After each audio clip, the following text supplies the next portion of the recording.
bawat ulam, merienda, sausawan, at pati na inumin,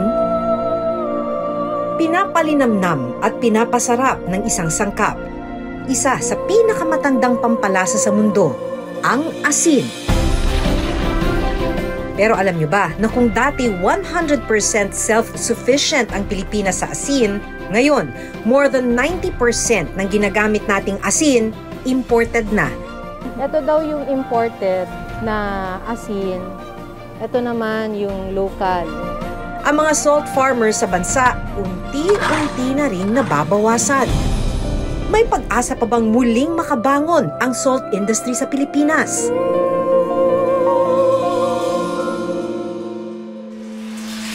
At mamaya, isa ka rin ba sa mga minsan nanghuli, nangolekta at naglaro ng gagamba?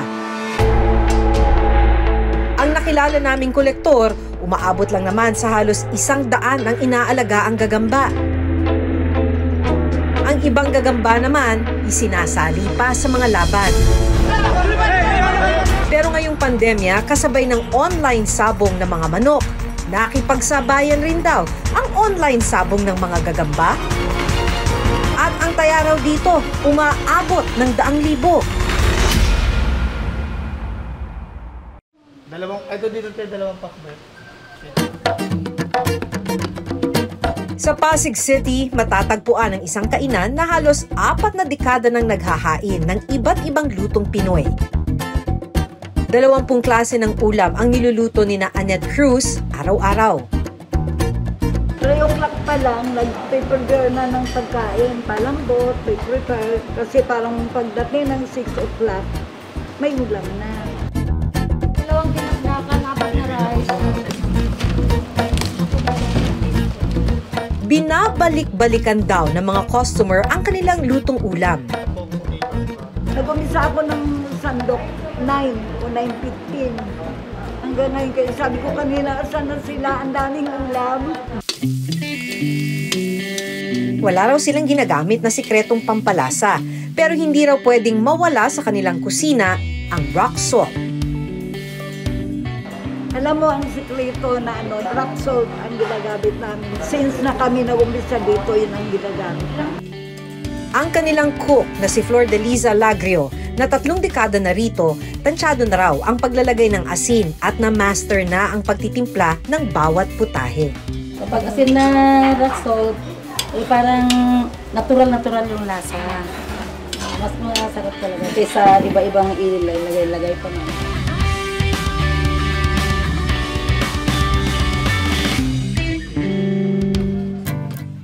Dito pa rin sa Pasig City, iba't ibang inumin naman ang ibinibida ng coffee shop na ito. Bukod sa kanilang mga iced juices, best seller daw dito ang sea salt latte. Ang special recipe ng kanilang kape, may sea salt na nakadaragdag sa pinaghalong tamis, alat at pait ng kape. Sinamahan pa ito ng salted cream cheese.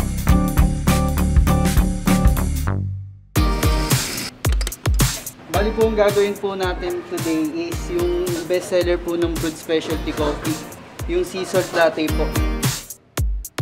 Ang nagpapasarap sa sea salt latte is yung salted cream cheese natin.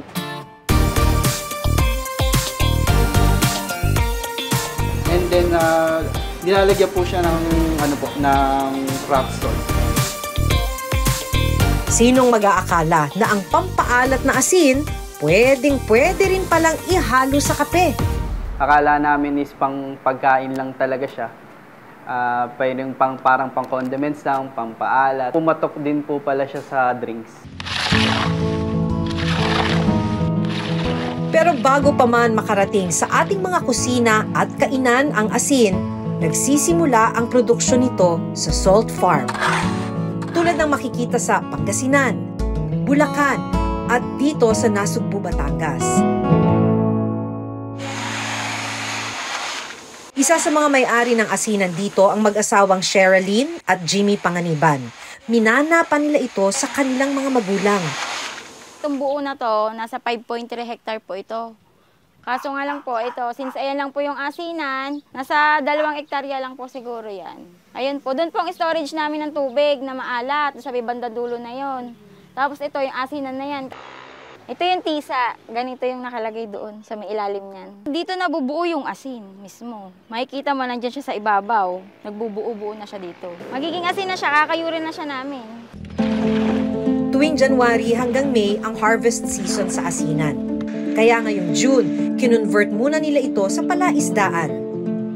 Dahil nagsisimula na ang tag-ulan, inani na nila ang mga asin. Dito sa kanilang bodega, nakatago ang kanilang inaning asin. Ayan ang asin talaga natin. Bilis siya matunaw, hindi yan katulad nung iodized. Ito nga nila dito binibili yung asin na to. Ibinibenta nila ito sa iba't ibang bayan at palengke sa Batangas. 350 to 380 pesos kada sako ang benta nila rito. Karaniwang kumukuha raw sa kanila ang mga gumagawa ng bagoong at tuyo. Malaking tulong raw sa pamilya nila ang asinan. Kaya raw nilang kumita ng hindi bababa sa 100,000 piso tuwing harvest season ng asin. Marami din naman kami napupundar. Tsaka yung mga pangangailangan ng mga anak ko talaga, nabibigay namin. Kasi kahit na ganun lang yung negosyo namin, nilalang nila yung asin, pero hindi nila alam. Maganda rin yun sa namin, sa pamumuhay namin. Ilang metro lang mula sa asinan ni na Sherilyn, makikita ang isang lomi house na sinusuplayan nila ng asin. Sinuserve nila ang sikat na loming Batangas at iba pang putahe. Yung rock salt, pag humalo po siya sa sugar, nagkakaroon po ng tinatawag na umami. So hindi mo na kailangan gumamit ng bechin. Pag naghalo yung tamis tsaka yung alat, yun po yung sabog na lasa, which is yung umami. So no need ng mga bechin or MSG. Malaking tulong daw sa kanilang negosyo ang pananatili ng asinan sa kanilang lugar.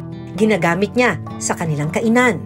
Rock salt pa rin kasi una, it gives yung natural flavor nga ng dagat. Pangalawa, yung texture niya. Sa pagdating sa pagkain naman, yun talaga, yung flavor talaga niya is natural. Tapos yung alat talaga is balanced siya. Wala siyang ibang halong parang off na taste like chemical or something. Dito sa Pilipinas, ang mga probinsya ng Pangasinan, Cavite, Bulacan at Mindoro ang mga pangunahing pinagkukunan ng asin o rock salt. Pero ang nakapagtataka, ang ilang asin sa merkado, imported na.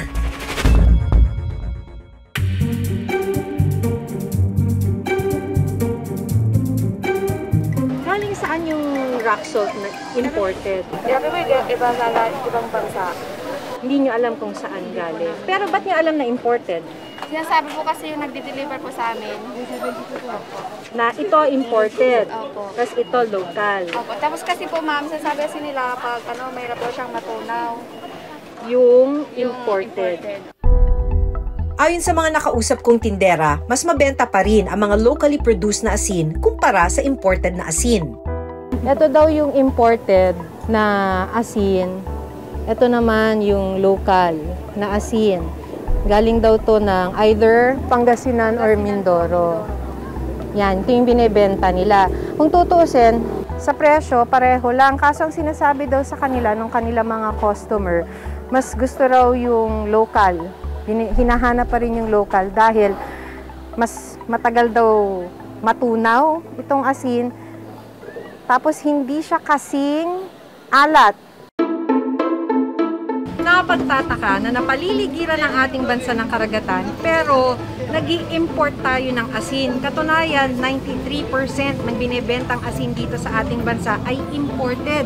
7% na lamang ang asin na locally produced. Paano nga ba ito nangyari? Taong 1995, isinabatas ang Republic Act 8172 o ang Asin Law. Nakasaad sa batas na dapat lagyan ng iodine ang asin para maging iodized salt bago ito ilabas o ibenta sa merkado. Mas mabuti raw kasi sa kalusugan ng iodized salt at makaiiwas pa sa iba't ibang uri ng sakit tulad ng goiter. Pero ang problema, hindi lahat ng salt farmer kaya ang gastos sa paglalagay ng iodine. So, with that, yung ating mga maliliit na gumagawa ng asin, ay naapektuhan dito dahil sa kanilang kakulangan ng kakayanan na mag-iodize. Matrabaho, unang-una. Tapos, mahirap, tapos magastos. Siyempre, madadagdagan ng gastos mo, yung puhunan mo. Kaya naman dumami ang imported iodized salt sa merkado. Over the years, dahil hindi lang ginagamit ang asin for our home consumption, lumalaki ang pangangailangan, gayon pa man, hindi sapat ang produksyon, kaya tayo ay nag-i-import ng asin sa kasalukuyan. Nakasaad sa asin law na dapat tulungan ng gobyerno ang mga salt farmer na gawing iodized ang ani nilang asin. Ang tanong, nagagawa ba ito? Problema kasi sa asin, no? Wala talagang department o government agency na humahawak nito. Wala kasi siyang sektor na pupuntahan. Pero ang nangyari ay nabigyan ng instruction ang Department of Trade Industry to monitor, assist doon sa mga local producers. Tinulungan namin yung mga local producer. Nagtayo kami ng kooperatiba. Sa ngayon, isinusulong din ang paggamit ng tinatawag na artisanal salt ng Pilipinas o mga asin na ginawa sa tradisyonal na paraan ng ilang bihasa. Tulad na lang ng asin tibuok ng Bohol, na gawa mula sa abo ng sinunog na balat ng nyog na hinaluan ng tubig dagat. Tultol o salt block ng Guimaras na galing din sa tubig dagat na sinala o idinaan sa abo ng mga sanga ng puno. Nilalagyan din ito ng gata ng nyog. Budbud salt ng mga Hiligaynon na galing din sa tubig dagat. At ang asin sa buyo ng Zambales na galing din sa tubig dagat at ibinalot sa palm leaves.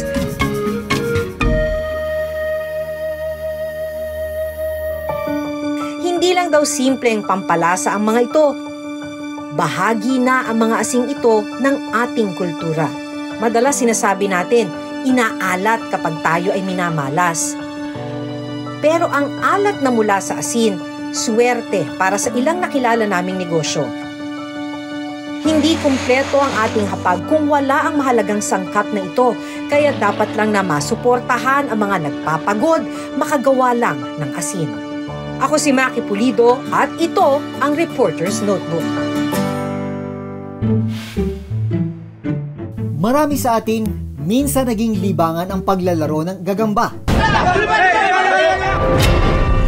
Pero ngayong pandemya, kasabay ng online sabong ng mga manok, nakipagsabayan rin daw ang online sabong ng mga gagamba. At ang taya raw dito, umaabot ng 100,000.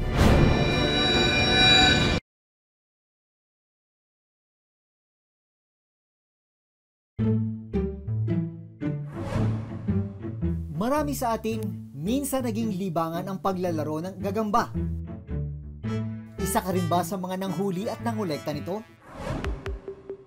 Pero ibahin nyo ang nakilala naming spider lover na umaabot lang naman ng halos 100 ang inaalagaang gagamba. Ang ibang gagamba naman, isinasali pa sa mga laban. Pero ngayong pandemya, kasabay ng online sabong ng mga manok, nakipagsabayan rin daw ang online sabong ng mga gagamba. At ang taya raw dito, umaabot ng 100,000. Itong Lunes, inabutan naming nagkukondisyon ng mga alagang gagamba si Adam Kaleha. Naghahanda si Adam para sa isang friendly game o tinatawag na ulutan laban sa gagamba ng kaibigan si Dave. Aakalain nyo bang pati sila pinapainom din ng bitamina? Ano naman laman yan? May mga gamot po ito na pang vitamins, steroids. Tulad ng ibang match, tinitignan rin daw ang build ng katawan ng maglalabang gagamba. Ang gagawin po niyan, titingin-tingin ka po sa mga kalaban mo. Titignan mo sila kung, ito, pwede ba to? Pwede ba to dyan, brother? Gano'n mo. Titignan nila kung pasok ba sa gagamba nila. Titignan nila yung haba ng ganama, yung katawan, yung lapad. Pagmamatch, ano? Magmamatch po sila. Tinatawag na Derby G ang mga gagambang panlaban ni na Adam at Dave na galing pa raw sa iba't ibang probinsya. Ang June, July po talaga ang season ng gagamba sa mga bukid, sa mga Masbate, Jensan, ganun po talaga. Sa isang customized ring o tinatawag na gradas, sinimulan ang laban ng dalawang gagamba. Nung bata ako, Hilig ko rin talaga yung pag-aalaga ng mga gagamba. Oo, ngayon lang uli ako makakita. Labanan ng dalawang gagamba, aktwal. Ay, wala na. Si Mang Michael Aguilon, na kilala sa tawag na Mike Stick, dumadayo naman sa iba't ibang lugar para makipag-ulutan. Nang magtagal, mismong siya na raw ang nag-oorganisa ng derby ng mga gagamba. Usually nung araw, puro gagamba lang dito ginagamit namin. Ito yung Tagalog na gagamba, yung sa Luzon yun eh. Matatapang ka, so maliliit. Yung mga galamay nila, may ikli. Kumpara mo doon sa gagamba ng Cebu, Jensan, hanggang sa na-discover yung Masbate. Maging ang kanyang anak na si Kay, nahilig na rin sa pagtitrain ng gagamba. Mga kapalataan, pang hinihintay natin, panoorin na natin yung 3, 2, 1, let's go! Next fight po kay Kuya Robotic po versus po kay Kuya Diego. Grabe, ang bakbakan! What an incredible fight! One down! Katunayan, madalas din itong content ng kanyang online vlog. Kasi kung hindi kami lalaro, hindi makikilala si Hola Kapaleta. Ayun, dayo na naman kami kung saan-saan labanan. Pero ngayong pandemya, nagkaroon rin daw ng Spider Derby online. Kung saan pwedeng ba panood sa mga social media platform ang mismong laban. Tulad ng online sabong, pwedeng tumaya bago magsimula ang laban. Kumpara sa ulutan, mas malaking pera na raw ang pinag-uusapan sa online derby na umaabot pa sa daang-daang libong pisong pustahan. Ang tanong, pinapayagan ba ng otoridad ang pustahan sa labanan ng mga gagamba? Sabi ng Philippine National Police, illegal ito. Lahat po ng klase ng laro o game, basta po ito ay may hinahaluan na po ng pustahan in any form, whether pera po o any article of value, ay na-considered na po itong illegal gambling under PB 1602. At lahat po ng na individual na mahuhuli na engage sa any forms of illegal gambling ay may kakaharapin pong kaso. Katunayan, sa mga nakalipas na taon, ilang operasyon ng sabong ng gagamba ang sinalakay ng mga otoridad. Taong 2016, nag-aalaga naman ng iba't ibang uri ng gagamba si Arvil Latao. Sa ngayon, meron na siyang halos 100 piraso ng gagamba. Una kong gagamba na nasa 5 piraso yung malalaking gagamba. Then doon nagtuloy-tuloy na. Ito yung mga pang-derby na gagamba. Galing ito sa Cebu. O, ginagamit ko rin sa vlog. Ito yung mga pinaglalaban ko sa vlog ko. Matatapang sila eh. Ito yung undescribed species pa ng gagamba dito sa atin. May 5 ako na kasama dito sa collection. Ito yung tinatawag na Samon. Endemic lang siya o nakikita sa Isabela, Cagayan, or Ifugao, even in Nueva Vizcaya and Ecija. Mula 50 pesos hanggang 1,000 pesos ang halaga ng binibili niyang gagamba. Iba yung satisfaction eh. Iba yung feeling pag lalo na, ayan, magandang tingnan, nahahawakan ko yung mga gagamba ko. Hindi rin daw biro ang gastos para sa mga bahay, pagkain at bitamina ng mga alaga niya. Magastos din kasi yung bahay nila eh. Ang tawag doon, pahamugan yung bahay nila. A month, nagre-range yung gastos ko from 1,000 to, minsan umabot 3,000 eh. Kalaban natin, si Boss Val. Isinasali rin niya ang mga ito bilang content sa kanyang channel. So nagko-content kami, nagko-collab. Yung gagamba niya, laban sa gagamba ko. So friendly fight lang yan, walang money involved. May fulfillment pagka parang iba yung pakiramdam pag nanalo ka rin eh. Pero hindi lahat ng kolektor sa lokal kumukuha ng gagamba. July 2021, naharang ng Bureau of Customs sa NAIA ang iba't ibang klase ng wildlife gaya ng tarantula, alupihan at mga gagamba. Idineklara ang parcel na naglalaman ng mga plastic teaching material. Pero nang buksan, naglalaman pala ito ng 25 tarantula, 5 alupihan, 12 spiderlings at 2 black spiders. September 2021, nasabat naman ng Bureau of Customs ang 809 spiderlings at 17 na adult spiders. Nakalagay ang mga ito sa 3 air postal parcels sa Central Mail Exchange Center sa Pasay City. Ang mga parcel, idineklarang mga figurines at mga gamit na mula sa Poland. Yung mga ganyan kasing exotic animals and insects, no, hindi normal natatagpuan dito sa ating bansa. Regulated yan ng ating pamahalaan kasi nagdadala yan ng iba't ibang klaseng sakit. Sabi ng tagapagsalita ng BOC, maaring makulong ang sinumang magtatangkang maglabas o magpasok sa bansa ng exotic na mga insekto at hayop na ipinagbabawal ibenta. Sa ilalim ng batas mismo ng Bureau of Customs, no, maaari silang patawan ng parusa ng pagkakakulong, no, na po pwedeng humigit kumulang lumampas sa 6 na taon. May mga uri rin daw ng gagamba na hindi pa rin napag-aaralan ang conservation status. Paalala ng ahensya, mahalagang manatili sa kanilang habitat ang mga gagamba. Pwedeng po nilang isurrender ang mga nahuling gagamba dito sa Biodiversity Management Bureaus para sa kami ang tamang opisina ng mga nangangalaga ng mga ito at magdedetermine o titingnan namin kung ito pa ay pwede pang i-release sa wild. Base sa pag-aaral na isinagawa ng National Research Council of the Philippines noong 2016, 96% sa mga gagambang ginagamit panglaban sa mga derby ay reproductive female spiders. Ito ay may ecological impact sa sinasabi, hindi lamang sa populasyon ng gagamba, kundi na rin sa populasyon ng mga animals na kumakain na rin ng mga gagamba. Bawat hayop at insekto tulad ng mga gagamba may mahalagang papel sa kalikasan. Kaya dapat lang naalagaan at hindi lang basta pinupustahan.